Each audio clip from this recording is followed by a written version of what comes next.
What's up, deviants? Welcome back to the Naughty Corner. We are on the unceded... What? No. Sup, fuckers? We're here to read Reddit stories. You already know what it is. Sup, cunts, as Geraldine Hickey would say. We are on the unceded territory of the Wanneroo people, and we are Quarters in Session, a Reddit Reads podcast, where game recognizes game. We judge assholes on the internet because we know we've been one. We listen and we do judge. We're not listening and we'll judge. Yes. We judge assholes on the internet because we know we've been one. We give advice on shit situations because we know we've been there. And we give Aussie takes because you wouldn't understand what the fuck we were talking about if we didn't. So whether we are being cunts or just serving it, we know it when we see it. Welcoming back to the Naughty Corner, Nate. We got there eventually. So many outtakes to be edited right now. It's fantastic. It's just going to be a whole reel of fuck. Literally, we just need like a whole, just blooper reel from this one episode as one of the shorts, please. So, shall we get started with a Pick Your Poison? Yes. We have a Pick Your Poison for Pride Month. Pride pick. Woohoo! Pick poison. Pick pride. Pride poison. Poison pride. Choose pride. Choose gay. I almost hooked up with a crossdresser and it's making me feel terrible. I found out who outed me 11 years ago and I'm devastated. You already know what it is. I need this outing story. The outing? Yes. I want them both, but I have to pick the second one. Because you should feel no shame for hooking up with a crossdresser. People are people. You hook up with who you hook up with. If you feel shame for that, shame on you. Yeah, well, from memory, because it's been a while since I added that, the language use, which really isn't appropriate, was an ignorance thing. It was something that they just physically knew nothing about, and I'm pretty sure that one had a wholesome ending. I'm sorry, your goth girl cosplay friend wasn't in goth girl when you woke up the next day. Get over it.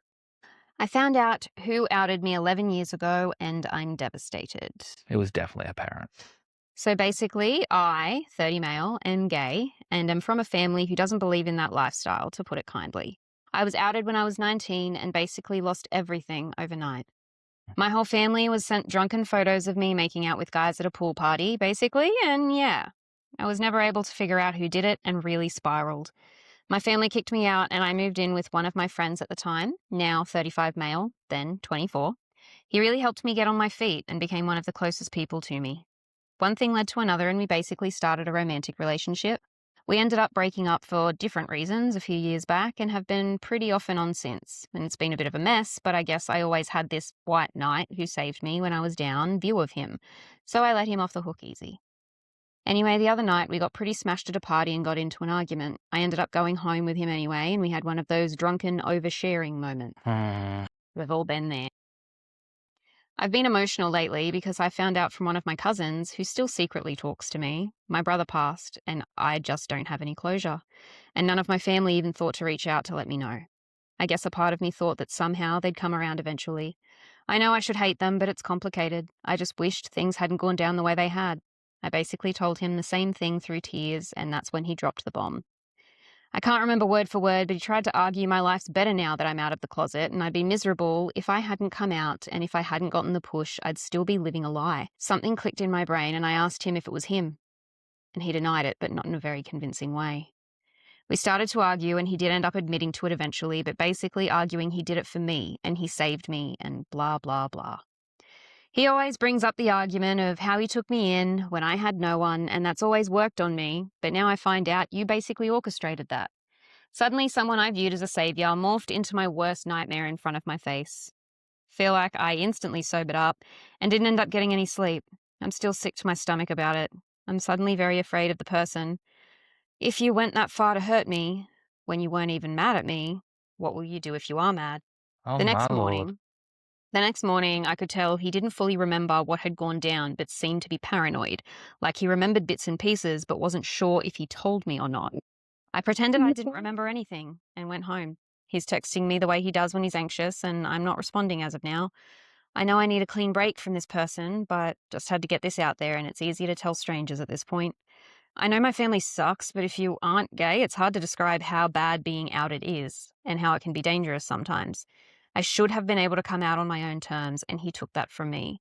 Also, my whole family seeing embarrassing photos of me was the cherry on top. Yeah, like it's one thing for your family to find out you're gay, for it to be shoved in their face in that manner. That's just going to make everything worse. That's the least of my fucks. If you're sensitive about that kind of shit, good. I hope you're uncomfortable. But the fact of the matter is, this shit can literally get people killed. Yeah. Like, that's what I mean. Like, if they had been able to come out on their terms in their time, their family might have even been able to come around to the idea and realize they're still them. But if they are, especially from a like religious background of any sort, if they're just, here's your son doing all of this, that's not my child, get out of my life. Like, there is no, it's not a knee-jerk reaction, that just is their reaction, which is disgusting, but it's never your choice to out someone else. It is that person's choice. Now, is this their partner or they're just like their best friend? Well, they were together for a Okay. while, but it didn't start off as romantic. No, initially it was just a friend that he had met, Okay. and then that turned into something romantic. But what I'm looking at here is the fact that this kid was 19, Yeah. and at the time, this Just a wee baby gay. other guy was 24. Yeah, that's predatory as hell. Yeah. I'm getting the vibes that this guy essentially Like, that's basically wanted 50 in gay years. and like he wanted a reason for you to not have to hide, whether or not that was because, you know, maybe he was annoyed that this kid was still in the closet. Yeah. And it was like, well, if you're too ashamed to own your shit, then you're telling me that I should be ashamed. And it was like a power move in that case. Or if it was if I wanted a relationship with you, well, then I'm not going to hide who I am. And so it was kind of forcing his hand. It could also be like I'm somewhat ashamed of who I am myself, so I'm going to out you so that you have to deal with it at the same time. Like a self-hatred, I'm going to make everyone else hate themselves at the same time type deal. Or like my coming out was shit. Yeah. And so no one should get a good one. Or it's that will give us something to bond over. Yes. If you have a coming out that's similar to mine. But I also definitely agree, run, because if this is how they'll treat me when things are good, how would they treat me when they're bad? But what other aspects of your life are they controlling at this point? Yeah. Like, if they've developed this narrative to the point where you are completely reliant on them for so much, what else have they done? And I reckon that's the core concern. If you have specifically outed someone, especially someone as young as 19, where they likely haven't been a part of the community very long, then that essentially means that you have stripped them of all of their relationships, leaving only you, and then all future relationships you then go on to develop is connected to them. So it is very much like a restricting and isolating. Yeah, it's akin to like kidnapping almost. Like that hyper emotional dependence of not having any sort of outside relationships because, you know, predators also like that get will some see help them for as like threats. you're probably going to develop a severe like just paranoia around everything because you very likely have Stockholm syndrome. So perhaps seek mental help for making sure that side of things is okay. Yeah, dude's very obviously getting a complex for this. If I can't have them, nobody will. A comment, you were 19 and having orgies? OP responds, drunkenly making out with two people in a pool isn't exactly my idea of an orgy, but if that's your takeaway from this, go off. Oh, sweet summer child. But also hot. That's fucked. Key comment. Holy F, you don't live with him anymore, I hope. I would cut contact for sure. And are you in therapy? Sounds like you have/had a lot going on, so that might help. Godspeed. Absolutely. OP says that they don't live with him anymore. Thank God. That would make things way harder. I'm not in therapy, but it sounds like that should be my next step. Yes. And then following up with a rant of a comment. That 24-year-old bastard outed 19-year-old baby gay you, very likely with the ulterior motive of cutting you off from your support system, making you completely dependent on him, and exploiting the situation sexually. I can't even begin to say how much rage and disgust that fills me. Block him on everything, call the police if he stalks you anywhere or tries to accost you. Tell them that your dangerous, stalkerish, psycho ex won't leave you alone. Get a TRO, whatever the fuck that is, if he doesn't get the message otherwise. Please cut him completely off. Hopefully then you'll be able to move on for good with the help of a therapist and in time find an actual sane partner who isn't controlling and manipulative. It's the American version of an AVO. I think it might be the UK version because I'm pretty sure it's It might be it's a UK. restraining order. But yeah, either Oh, way, it's TRO, yeah. right. I don't know. I don't know. Yeah, it's just another country's version of our AVO. Although we might even have TROs in Australia, because I know AVO is an apprehensive violence order. Well, it's an ADVO now, Yeah. domestic violence order. Yeah. So But the TRO might just be like a standard, you are not to go within this distance of people, because you'd probably get a TRO and an ADVO. I don't know. Alrighty. Either way, fuck that. Regardless of what the motive was, It ain't okay. it's completely unjustifiable, and you need to separate yourself, get as far away from this person as possible. Because even for the best of intentions, that is an atrocious thing to do, and it very easily could have put this kid's safety at risk. Yeah. Like, very literally, especially with how badly their family reacted. There are still laws in the US that's homophobia is essentially it's a homicide defense. Yeah. Like, I was so panicked about this that I killed them. And they're like, yeah, fair cop. It's a recognized form of mania, which is disgusting in itself. But also, therapy should definitely be your next step, if not just for what you have been through here, for the grief that you would feel, even if you're obviously feeling the grief over the loss of your family itself, but your brother. Like, as someone who has recently lost their father and their grandfather, who I was close with and in contact with regularly, it sucks, and I'm needing therapy to deal with that. So I can only imagine what they would be going through, losing someone as close as their brother without even being able to contact them or have known them for years because of something like this. They're likely going to be internalizing blame at themselves for being who they are and how they are, which is in no way their fault, for the reason that they're not being able to contact their family and therefore lost their brother. And that's Yeah, like, I not could have, okay. if I had just kept that shit under wraps, then I would have had all that time with my brother. Yeah. Yeah. And that's not your fault.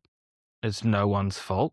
And if that is help. the case, your brother also had the ability to track you down once he was an adult too. So, I mean, potentially, with the way that they sound like they were removed from everything, they may have been moved different cities, different places, wherever, and completely fallen off the grid to the point where his family literally did not know how to find or reach them anymore.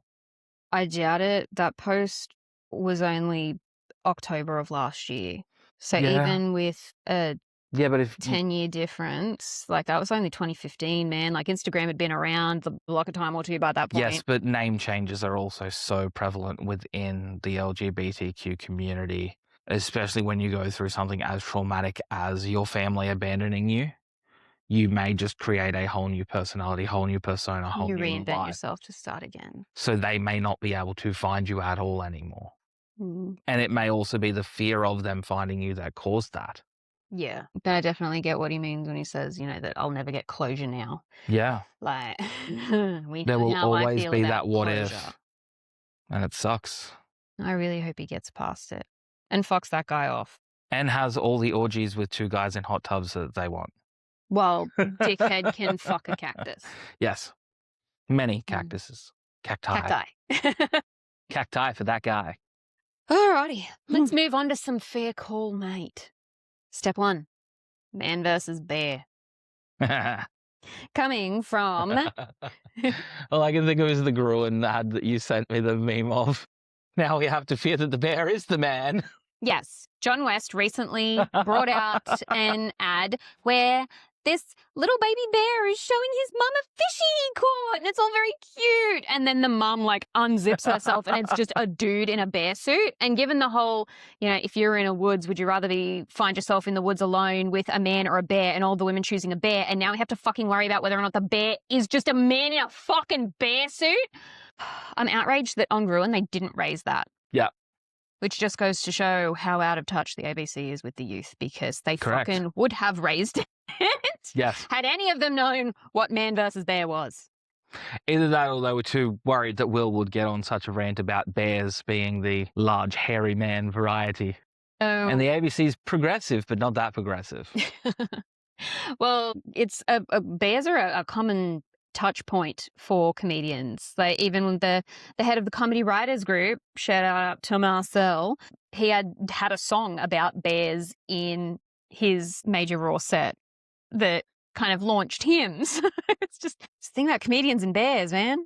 I mean, that said, if they had a very flamboyant, large, hairy man in that bear suit, that is the perfect way to do it. But not Like John West, missed whatever- opportunity. Yeah.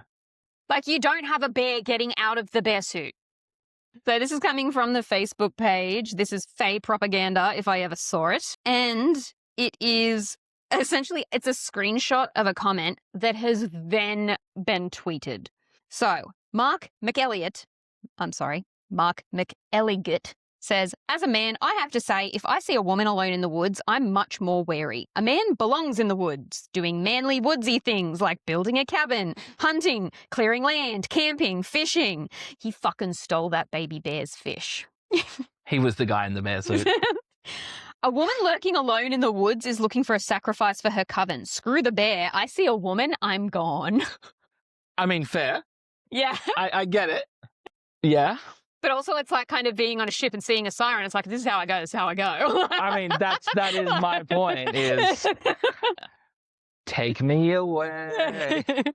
Just walking around the woods like, oh no, if the Fae happened to take me. Because God, you want my name, take it, but it comes with all of the associated debts, bills, adulting requirements. You are Neuroses. welcome to it. So the person who has tweeted this comment responds, the secret is out, ladies. One was smart enough to know why we were in the woods in the first place. Hashtag man or bear. First we give them pockets, now we find them in the woods. It's all to do with witchcraft, man, I'm telling you. We have our reasons. And they're valid reasons. Next up on Fair Call Mate. I missed dating when I was fat. Okay. Is it because they're more likely to want you for who you are and not just for your body? Well, let's find out. I'm assuming. I gained about 50 pounds during my last relationship. After it ended, I tried dating again and I got around 200 likes in 24 hours. I deleted the app. Skip to now. I've lost 40 pounds, re-downloaded Bumble, same profile, updated photos. Now I've got 1,100 plus likes in 13 hours. And the difference in how people treat me is jarring. Right. I used to struggle to get one text a day. Now I'm getting quadruple texted and guilt-tripped if I don't respond fast enough. I'm overwhelmed. And when I was fat, guys would say, oh, you're so sweet and you're so funny. And now I'm getting, you're so beautiful and you're so sexy. And I don't know. I don't think I like my looks being commented on every 2 minutes. Yeah. I feel like even though it would be rare, I would have deeper and satisfying conversations when I was bigger. Now it's just empty and superficial. Edit. I'm using my old pictures again. We will see how it goes. Knew it. Men are despicable. And yes, if you have a fucking problem with that, I'm talking to you specifically, personally. Check your fucking trunk. And yes, I'm male, but I don't qualify as men. It's shit that is the result. Like, Yeah. you know, the whole pretty privilege, totally valid. But then there's also like the pretty dismissal where it's like, if you're anything, like you're not allowed to be anything else. Yeah. Or you're not seen to be. Otherwise, you're too intimidating or too opinionated or too aggressive. If you make a point to actually get to a relationship level, sure. But like, you know, when we're talking like these initial stages, it's like, even if you try to share something more than that, it's not really heard. Yeah. Yeah. Because the guys are too busy staring at your tits. Yeah. Their eyes are up here. No, like all he can hear is like Simlish. Yeah, like, he doesn't know what your hobbies and interests are. Unless they are like cooking or reading or playing on the computer or what else do they do in The Sims? Swimming. Key comment. My highest weight was 270-ish when I was 18. I never dated. I had lost a lot of weight by the time I was 21 and met my now husband. I was probably 180, still chubby. After we started dating, I kept on keeping on and lost another 40 pounds and was really hot, to be honest. I'm here for that energy. He and I picked up marathon running together and were really super fit. Now I'm 31. We've had 2 kids together and I'm 6 months pregnant with twins. Suffice it to say, my body is not the same as it always was. My health and fitness is still very important to me, but weight has fluctuated a lot and usually settles around 160 after each baby. But guess what? My husband's never said a fucking word about it. His desire for me does not fluctuate with my weight. Yeah. His attraction for me is not Good based man. on the hot body. I had in my early 20s, which is great because we're getting old together. Things change. I'm so glad we met when I was bigger because I know based on the types of guys that constantly hit on me when I was in the 140s, I could have ended up with a very different sort of man. Hell yeah. Gentlemen, if we could use some of our other senses, that would be helpful. Your eyeballs isn't all there is. Plus, I'm fine anyway. I couldn't really care about tits or ass or body. I'm an eyes guy. Like, they have to have eyes I can get lost in, or I'm not interested because I daydream a lot and I get lost thing a I've ever lot. fucking heard. And if I can't stare into their face while I'm like off in space, I'm not interested. It's why Chloe gets more and more beautiful to me every day. One dissociation at a time. Exactly. Now, you've already raised it, but this one does have the theme of dark humor. I don't care if he's dead, put him on the phone. Yeah. That is the end of our fair call, mate. We are heading into fucked around and found out. Hooray! I don't care if he's dead, put him on the phone. I was sent here on a recommendation from another sub with a story you guys might like. First time poster, on mobile, etc. My father died on Father's Day 2012. Oof, He was rough. divorced and living alone, and I am an only child. So that means that I had to wrap up all his affairs. This story centers around us trying to get his utilities cancelled. I called in to see what we had to do to get them to cancel. The lady I spoke with on the phone said to send his certified death certificate. I sent in the certified copy of his death certificate the next day. The next month, got another bill. I called again and a new woman answered. She said that because I wasn't on the account that she had to speak with the account holder. I informed her that the account holder was dead, but she wouldn't budge. I had to make an appointment with a supervisor so she could speak to him herself in person. I showed up at the Board of Public Utilities with another death certificate and his ashes in the clear bag that they returned his remains in. I plopped them down on the center of her desk and said when she talked to him to tell him that I loved him for me. He would like to speak with your manager. The woman went pale, flew out of her chair, and called the cops. When they showed up, she claimed that I had assaulted her. And yes, my dad's remains were still sitting on the middle of her desk with the death certificate. The cops questioned me as to why I would do that. I told them the story. The supervisor's boss was called in and they all stepped away from the desk for a private talk. While they were talking, the cops came over to talk to me. They said I shouldn't take human remains out in public, but there was no laws that were broken. Yep. I said that I agreed with them that it was extreme, but she insisted to speak with him in person. By the time they were done talking between themselves, the supervisor's boss kissed up to me and got it taken care of. Oh my God, I can do it. No, I just realized something is you've met Pocket Sand, now introducing Pocket Dad. I have my dad's ashes.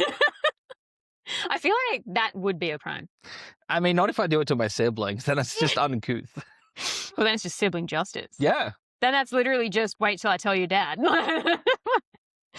But the story isn't over yet. I had to call back a few days later to get utilities back to the house in my name. Oh my God. When the person on the phone saw the address and my name, I was immediately put on hold.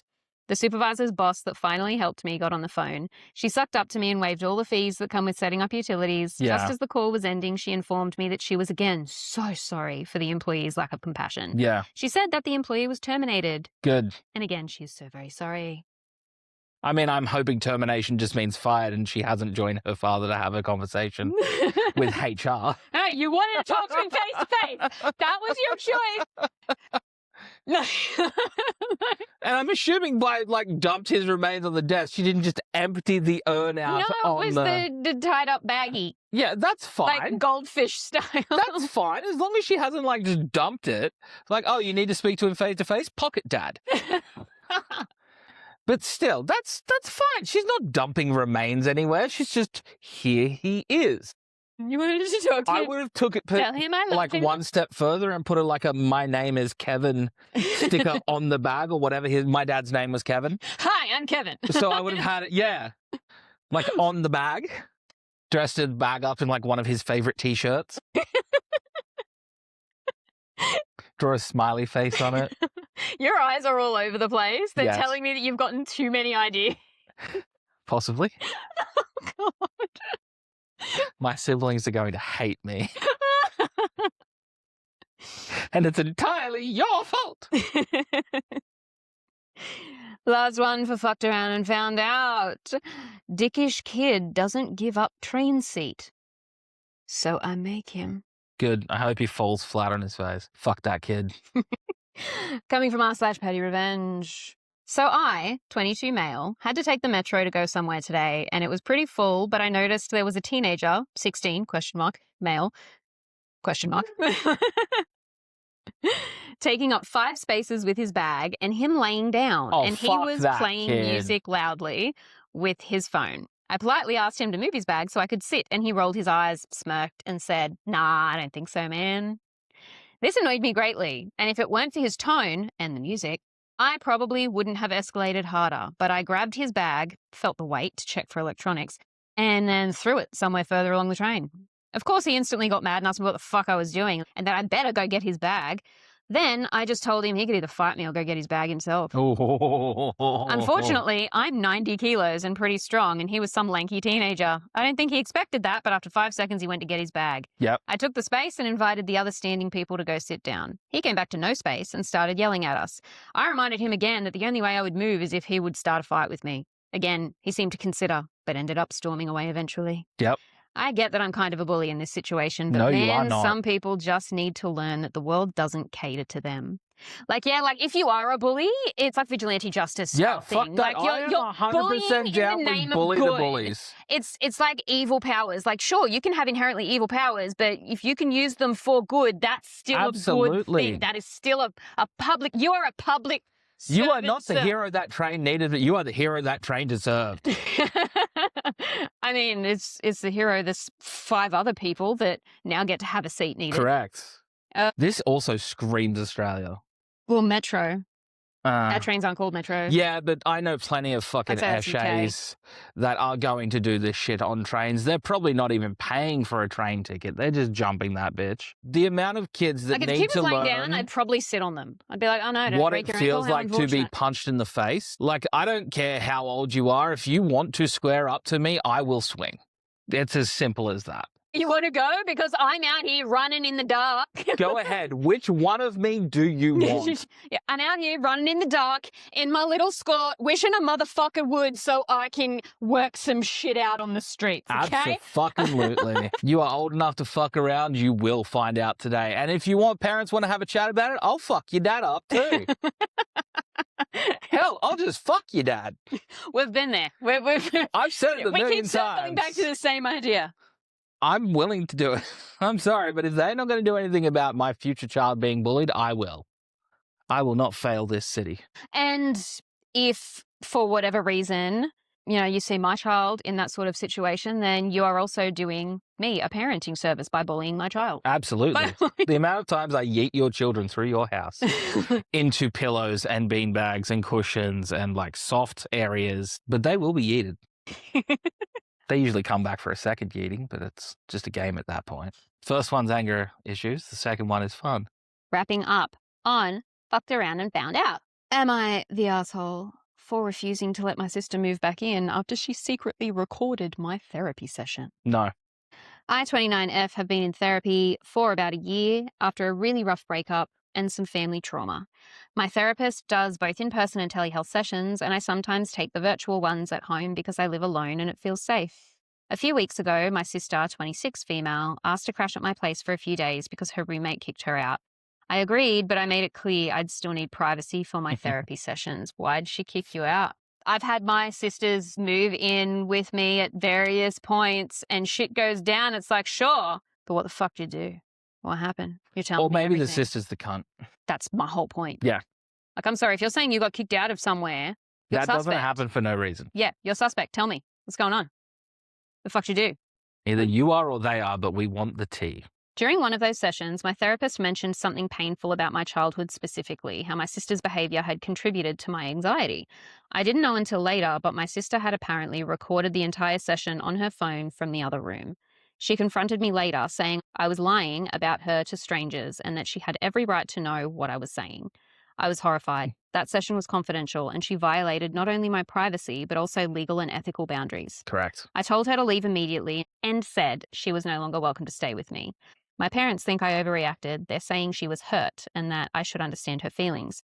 But to me, what she did was a massive betrayal. Okay, get all the way fucked with that, because the only way she could have stuck around to hear that part to be hurt is if she was already fucking recording it. So you can't be like, oh, she was hurt and that's why she recorded it. It's like, no, she was hurt because she was actively listening and recording my She's fucking heard therapy previous session.